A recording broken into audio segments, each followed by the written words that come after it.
Oh putain, on les avait oubliés ceux-là.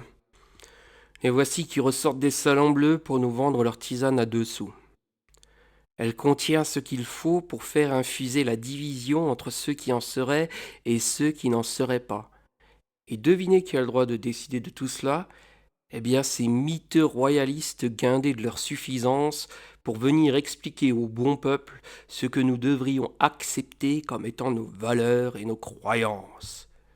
Férus d'histoire, ils nous promettent un retour à une France authentique et moderne, en trempant leurs plumes dans l'encre des idées moyenâgeuses.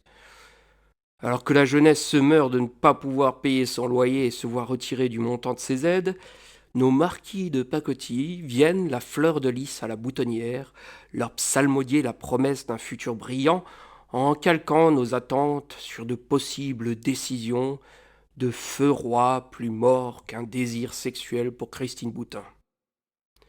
Je me suis toujours demandé comment ces aristocrates de Vétille pouvaient encore croire que nous aurions véritablement envie de ne pas vivre ensemble, peinards, comme le fait la jeunesse actuelle. Par vos gesticulations gonflées de rejet, vous montrez combien le ridicule ne saurait être létal pour les suiveurs d'une France guidée par un roitelet censé représenter une identité.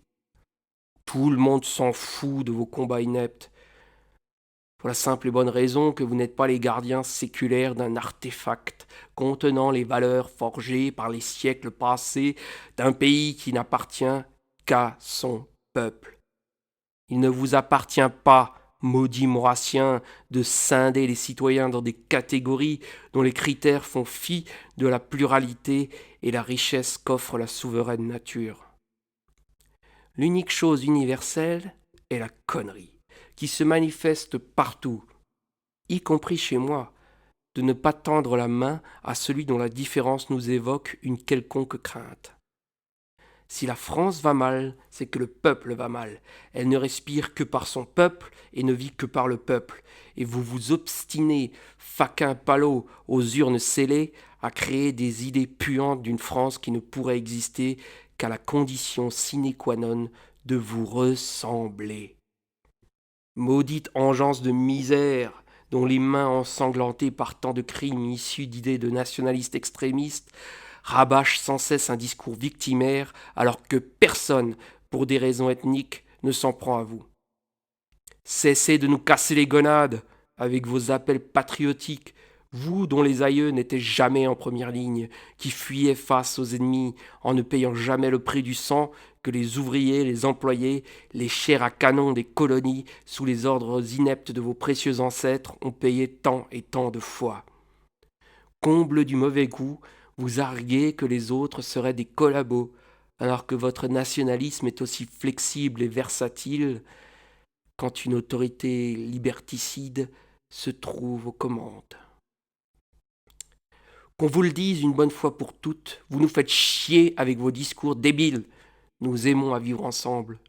Nous ne nous posons pas la question de savoir qui fait quoi et pourquoi quand nous croisons nos voisins de palier.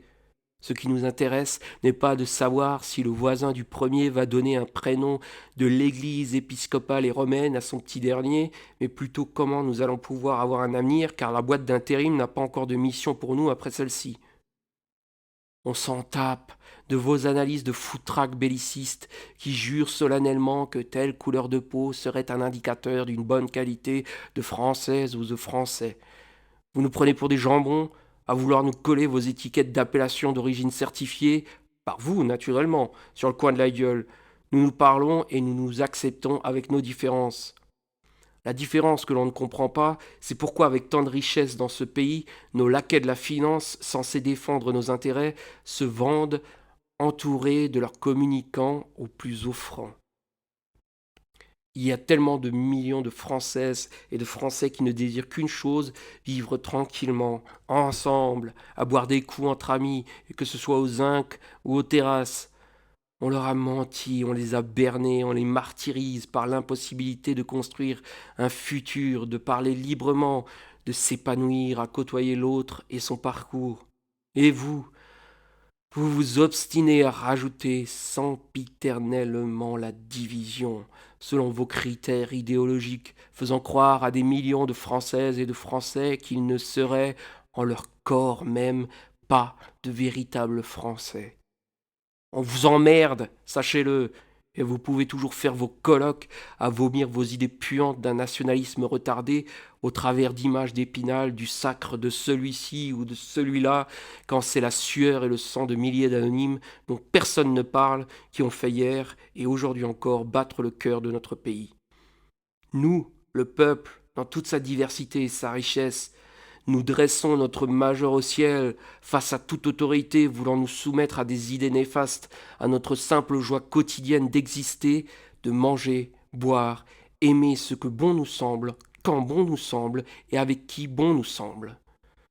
Vous voulez du nationalisme?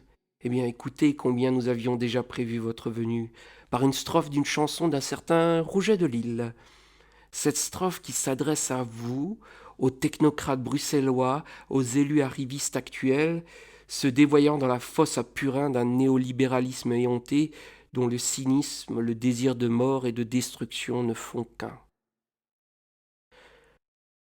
Que veut cette horde d'esclaves, de traîtres, de rois conjurés, pour qui ces ignobles entraves, c'est faire des longtemps préparés, c'est faire des longtemps préparés.